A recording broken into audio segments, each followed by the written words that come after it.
बिस्मिल्लाहिर्रहमानिर्रहीम। अस्सलाम वालेकुम friends, welcome to my channel. Friends, आज मैं आपके साथ बहुत ही मज़ेदार और आसान सी चना चाट की रेसिपी शेयर करने वाली हूँ। तो चलिए शुरू कर लेते हैं। अगर आप मेरे चैनल पर नए हैं तो मेरे चैनल को सब्सक्राइब करें, मेरी वीडियोस को लाइक करें और शेयर करें फैमिली और फ्रेंड्स के साथ। चना चाट बनाने के लिए पेस्ट बना लेना है सबसे पहले चटनी का। तो उसके लिए मैंने यहाँ पर लिया है थोड़ा सा हरा धनिया, थोड़ा सा पुदीना और 2 हरी मिर्चें ली हैं। थोड़ा सा नमक और पानी डाल के मिक्सी जार में इसका अच्छा सा पेस्ट तैयार कर लिया है। तो अब 1 बाउल दही का लिया है, इसमें जो हरा पेस्ट तैयार किया था वो डाल देना है।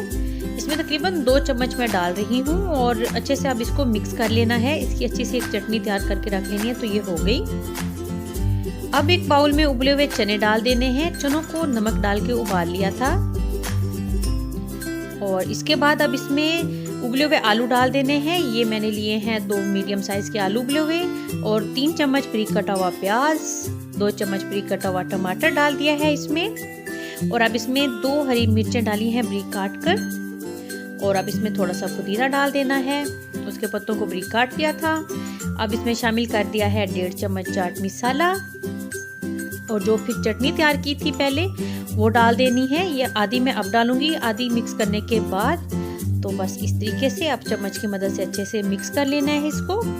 ये बहुत ही झटपट और मज़ेदार सी रेसिपी तैयार हो जाती है। आप इस रेसिपी को लाजमन ट्राई कीजिएगा, आपकी फैमिली को ये बहुत पसंद आने वाली है रेसिपी।